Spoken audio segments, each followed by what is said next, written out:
এর বাইরেও আপনারা যেগুলো যুক্ত করার চেষ্টা করেছেন তার কোনোটাই তো হচ্ছে এখনো স্ট্যান্ডার্ড সেট করা হয় নাই। এই আধুনিক যেখানে 15,000 শত কোটি টাকার ব্যবসা, সেটা 15 কোটি টাকা, এটা তো লজ্জাজনক। ন্যাশনাল মার্কেট ছাড়া কোনো আমাদের দেশে গণতন্ত্রের বিকাশ হয় নাই কেন? আমরা তো শুধু ভারতের দালাল হই নাই, আমরা তো আমেরিকারও দালাল। ব্রিটিশদের আইনের স্ট্রাকচারটার একটা চমৎকার দিক আছে যেটা আমরা কেউ বলি না, সেটা হচ্ছে ওরা জাতিতে ছিল চোর। চোররা তাদের চুরি করা সম্পদ এবং চুরির পুরো কর্মকাণ্ডটাকে প্রোটেক্ট করার জন্য যে লিগ্যাল স্ট্রাকচারটা তৈরি করেছে ওইটাই কমন ল সিস্টেম, ওইটাই এখনো পর্যন্ত আমরা ব্যবহার করে যাচ্ছি। এবং আমাদের দেশীয় আইনগুলো যেটা ইভেন স্বাধীনতার পরের থেকে যে সমস্ত আমরা এখন পর্যন্ত আইন করেছি সেগুলোর ক্যারেক্টারটাকেও যদি বিশ্লেষণ করেন, যারা এই শাসনে ছিল, ব্যবস্থায় ছিল, তারা কিন্তু তাদের চুরির প্রোটেকশনের জন্যই কিন্তু সমস্ত রকমের ব্যবস্থাগুলো কিন্তু করে গেছে। আমার আপনার কথা বলার মতো আইন আছে কেবলমাত্র এখন পর্যন্ত 2টা, 5,500 আইন লিখিত, তার মধ্যে মাত্র 2টা আইন আছে। একটা হচ্ছে তথ্য অধিকার আইন 2009, আর একটা হচ্ছে জনস্বার্থ সম্পর্কিত তথ্য প্রকাশ সুরক্ষা আইন 2011। এর বাইরে আর কোনো আইন নেই যেটা হচ্ছে পিপলের পাওয়ারটাকে কোয়েশ্চেন করার, অথরিটিটাকে এম্পাওয়ার করে।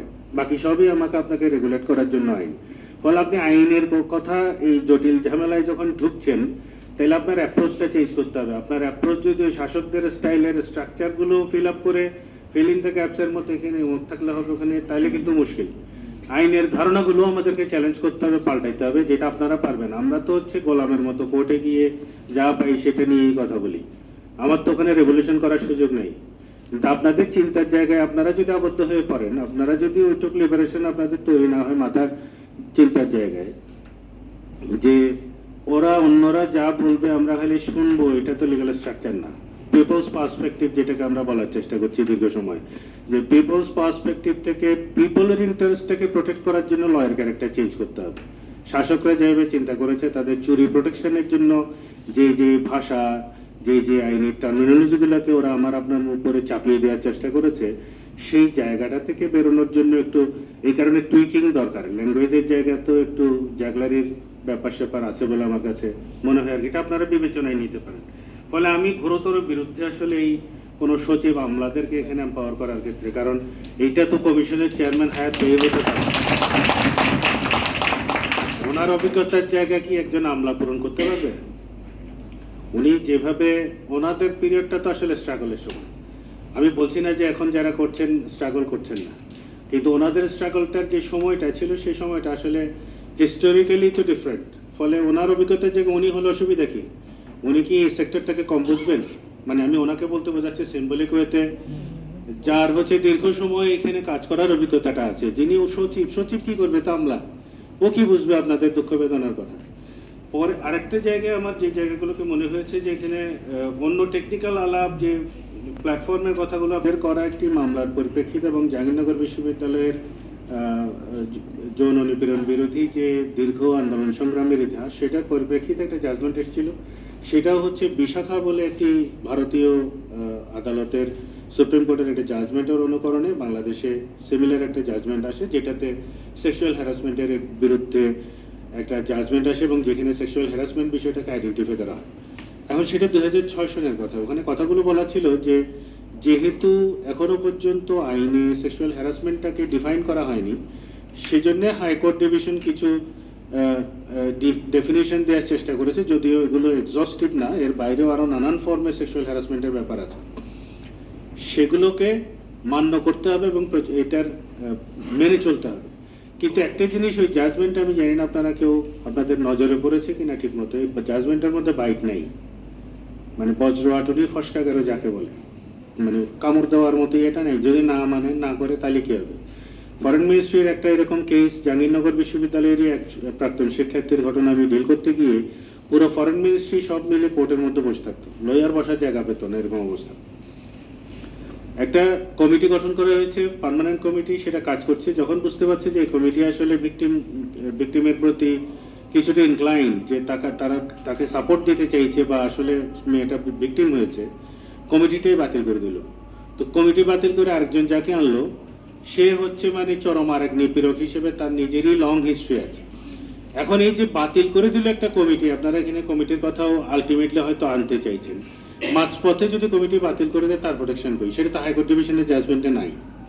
এর বাইরেও আপনারা যেগুলো যুক্ত করার চেষ্টা করেছেন তার কোনোটাই তো হচ্ছে এখনো স্ট্যান্ডার্ড সেট করা হয় নাই। তাহলে ওই জায়গাগুলোতে যেমন ধরেন ধর্ম, বর্ণ, পোশাক, এই বিষয়গুলোকে নিয়ে যে আপনার ওখানে একটা নিপীড়ন বিরোধী একটা পজিশন যে নেবেন, সেটার তো আলাদা করে আপনাদেরকেই তাহলে গাইডলাইন বলে দিতে হবে। এটা কোর্ট থেকে আসতে হবে এমন কোনো কথা নেই, কোর্টে গেছে বলে কোর্ট থেকে এসছে। এটা নারী ও শিশু নির্যাতন দমন আইন আছে আমাদের 2000 সালে, যেটা 2003-এ সংশোধন হয়েছে। সেইটাতে সংজ্ঞায়িত করে নতুন একটি ধারা সংযোজন করা কোনো বিষয়ই ছিল না। 15.5 বছর থাকলেন ওনারা। 2006-এর পর থেকে এখনো পর্যন্ত কিন্তু কোনো ধরনের এটাকে রেকগনাইজ করে কোনো ধারা আসলো না। ফলে কি হচ্ছে, আমি যে এই অসংখ্য নারী নির্যাতনের মামলা দেখবেন যে মিথ্যা প্রমাণিত হয়, যৌতুক আইনে করা অধিকাংশ মামলা মিথ্যা হয়। যৌতুক আইনে মামলা করতে যাই কি কারণে, আমরা তো পেশাজীবী হিসেবে জানি এমন এমন অফেন্সগুলো ঘটছে যেটা আসলে না নারী নির্যাতনের সরাসরি কোনো ধারার মধ্যে পড়ছে, না আসলে যৌতুকের বিষয় পড়ছে, কোনো না কোনোভাবে তো ঠেকাতে হবে টাইপের বিষয়ে লয়াররাও কিছু না পেয়ে ওর মধ্যে দিয়ে ঠিক আছে একটা মামলা দিয়ে দাও, যে মামলাগুলো প্রমাণ করা যায় না। তাহলে এই ডিফাইন করার ব্যাপারটা তো আন্তরিক হলে ওনারা অনেক আগেই করে ফেলতে পারতেন, হয়নি। আপনাদের এই জায়গাগুলোতে একই রকমের সমস্যা কিন্তু হবে।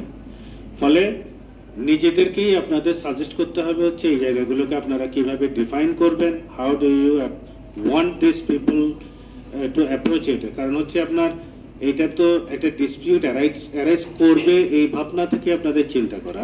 তাহলে ন্যাশনাল মার্কেট ছাড়া কোনো আমাদের দেশে ধনতন্ত্রের বিকাশ হয় নাই কেন? আমরা তো শুধু ভারতের দালাল হই নাই, আমরা তো আমেরিকারও দালাল।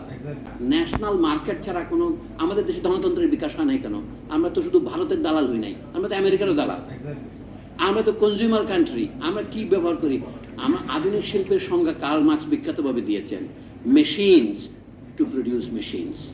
ক্যাপিটাল প্রথম খণ্ডের 25 নম্বর অধ্যায়ের নাম হচ্ছে মডার্ন ইন্ডাস্ট্রি। এবং মডার্ন ইন্ডাস্ট্রি হচ্ছে আপনার ওনার সংজ্ঞা হলো যে এখানে মানুষ আবার মেশিন বানাইতে পারে, মেশিন দিয়ে। যে আমরা তো বস্ত্র শিল্প তৈরি করতেছি, গার্মেন্টসের সেলাই মেশিন একটু তো আমরা বানাইতে পারি না। বাড়িতে এই যে আমরা ঢাকায় যে আমরা 4 হুইল ড্রাইভ দাবড়ায় বেড়াচ্ছি, এর কয়টা একটাও তো এখানে বানাইতে পারি না। আমরা C-130 কথা বাদ দিলাম, সমস্ত বিমান তো বিদেশ থেকে আমদানি করি। তো এই দেশে চলচ্চিত্র তাই, যদি ডোমেস্টিক ন্যাশনাল মার্কেট দর্শক মণ্ডলী না হয়, এই শুধু ইন্ডিয়ান মার্কেট আমাদের এখানে ঢুকছে তা নয়, ইন্ডিয়ান মার্কেট ছাড়াও তো আমরা আমাদের মার্কেট গড়ে তুলি নাই। এইটা হলো প্রথম কাজ। আপনি বলতে পারেন যে আপনি তো কনজিউমারিস্ট কথা বলছেন। If there is no consumption, there is no social demand, there will be no production. বইয়ের শিল্প দেখেন আমাদের, এই যে আমরা এত লাফালাফি করি, আপনাদের শুনে তো আমি আজকে নতুন জিনিস শিখলাম। আকরাম কি 15 কোটি টাকা অবদান সরকার নাকি টাকা দেয়, মানে চলচ্চিত্র অনুদান সহ। এইটা নিয়ে এত কথাবার্তা, এটার মধ্যে আবার দলীয়করণ। এই আধুনিক যেখানে 15,000 শত কোটি টাকার ব্যবসা, সেটা 15 কোটি টাকা, এটা তো লজ্জাজনক। আর আমরা তো কনজিউমার কান্ট্রি। আমরা কি ব্যবহার করি? আমরা আধুনিক শিল্পের সংজ্ঞা কার্ল মার্কস বিখ্যাতভাবে দিয়েছেন, machines to produce machines. Capital প্রথম খণ্ডের 25 নম্বর অধ্যায়ের নাম হচ্ছে মডার্ন ইন্ডাস্ট্রি। এবং মডার্ন ইন্ডাস্ট্রি হচ্ছে আপনার ওনার সংজ্ঞা হলো যে এখানে মানুষ আবার মেশিন বানাইতে পারে, মেশিন দিয়ে। যে আমরা তো বস্ত্র শিল্প তৈরি করতেছি, গার্মেন্টসের সেলাই মেশিন একটু তো আমরা বানাইতে পারি না। বাড়িতে এই যে আমরা ঢাকায় যে আমরা 4 হুইল ড্রাইভ দাবড়ায় বেড়াচ্ছি, এর কয়টা একটাও তো এখানে বানাইতে পারি না। আমরা C-130 কথা বাদ দিলাম, সমস্ত বিমান তো বিদেশ থেকে আমদানি করি। তো এই দেশে চলচ্চিত্র তাই, যদি ডোমেস্টিক ন্যাশনাল মার্কেট দর্শক মণ্ডলী না হয়, এই শুধু ইন্ডিয়ান মার্কেট আমাদের এখানে ঢুকছে তা নয়, ইন্ডিয়ান মার্কেট ছাড়াও তো আমরা আমাদের মার্কেট গড়ে তুলি নাই। এইটা হলো প্রথম কাজ। আপনি বলতে পারেন যে আপনি তো কনজিউমারিস্ট কথা বলছেন। If there is no consumption, there is no social demand, there will be no production. বইয়ের শিল্প দেখেন আমাদের, এই যে আমরা এত লাফালাফি করি, আপনাদের শুনে তো আমি আজকে নতুন জিনিস শিখলাম। আকরাম কি 15 কোটি টাকা অবদান সরকার নাকি টাকা দেয়, মানে চলচ্চিত্র অনুদান সহ। এইটা নিয়ে এত কথাবার্তা, এটার মধ্যে আবার দলীয়করণ। এই আধুনিক যেখানে 15,000 শত কোটি টাকার ব্যবসা, সেটা 15 কোটি টাকা, এটা তো লজ্জাজনক। আর আমাদের বই বিক্রি হয় নাকি 21-এর মেলায় 1 কোটি, 2 কোটি, 3 কোটি ম্যাক্সিমাম। এটা কিন্তু বিরাট বই ব্যবসায়ী আছে না, কেন কাইম ভাই জানেন। তো কথা হচ্ছে এইখানে কথা বলে কেন সময় নষ্ট করবেন?